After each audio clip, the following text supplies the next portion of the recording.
நாம் எல்லாரும் அறிந்திருக்கிற ஒரு பழைய கதையை சொல்லி நான் உங்களோடு கூட இந்த தியானத்தை ஆரம்பிக்கலாம் என்று நான் ஆசைப்படுகிறேன்.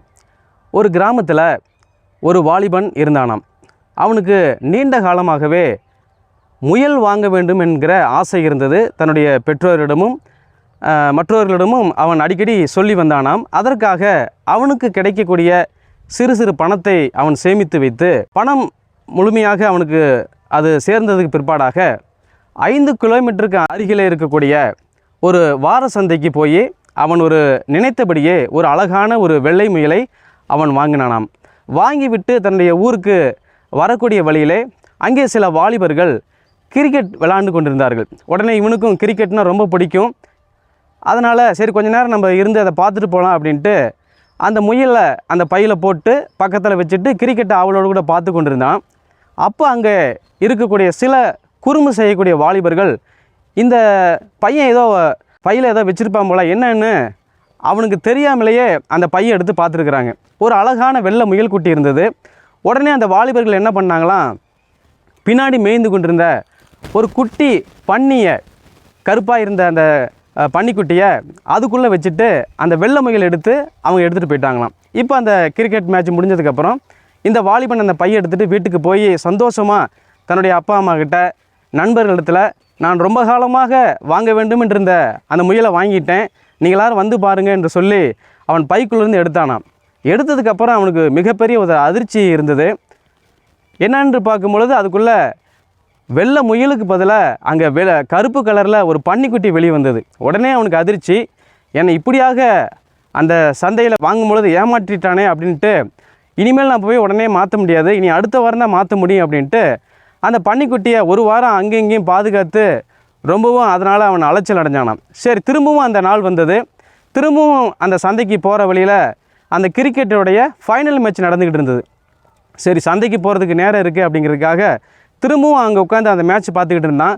அந்த குறும்புக்கார வாலிபர்கள் மறுபடியும் வந்து, டேய் என்னமோ மறுக்கவும் பையில் ஏதோ கொண்டு வந்திருக்கிறான், என்னென்னு நம்ம பார்த்துடலாம் அப்படின்ட்டு பார்க்கும்பொழுது அங்கே வந்து பார்த்திங்கன்னா பன்னிக்குட்டி உள்ளே இருந்திருக்குது.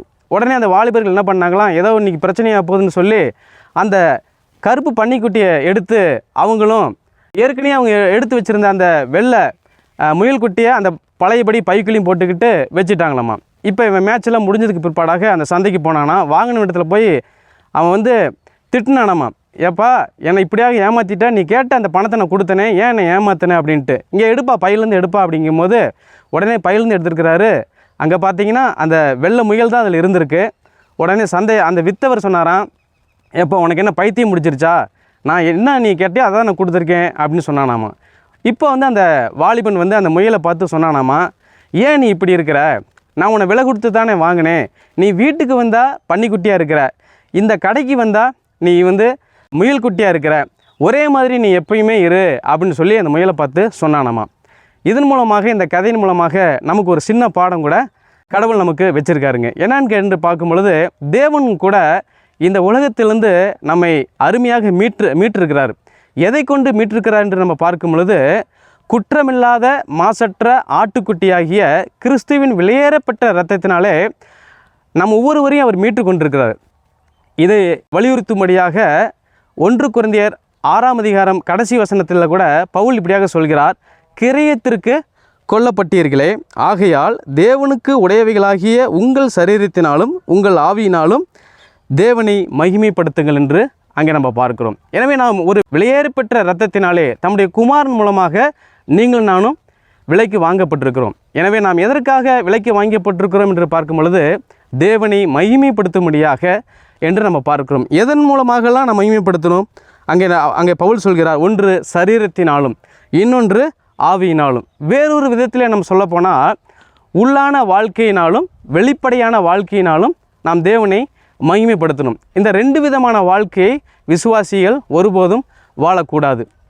வேறொரு பக்கம் பவுல் சொல்லும் பொழுது, இந்த உலகத்துக்கு ஒத்த வேஷம் தரிக்கக்கூடாது என்று சொல்லியும் கூட அங்கே பவுல் சொல்லுகிறதை நம்ம பார்க்கிறோம். எனவே விசுவாசிகளாக நாம் வீட்டிலே ஒரு மாதிரியும் திருச்சபையிலே ஒரு மாதிரியும் நாம் ஒருபோதும் நடந்து கொள்ளக்கூடாது. சபைக்கு வரும் பொழுது அந்த ஞாயிற்றுக்கிழமை அந்த ஒரு நாள் மாத்திரம் நம்ம தேவதூதர்களைப் போல சபையில் நடக்கிறது, நம்முடைய பேச்சு, நம்முடைய நடக்கை எல்லாம் பவ்யமாக நாம் இருக்கிறோம். ஆனால் வீட்டுக்கு நம்ம போகும் பொழுது நம்முடைய வார்த்தைகள், சரியில்லாத வார்த்தைகள், சரியில்லாத நடக்கைகள் நாம் அப்படி ஒருபோதும் இருக்கக்கூடாது.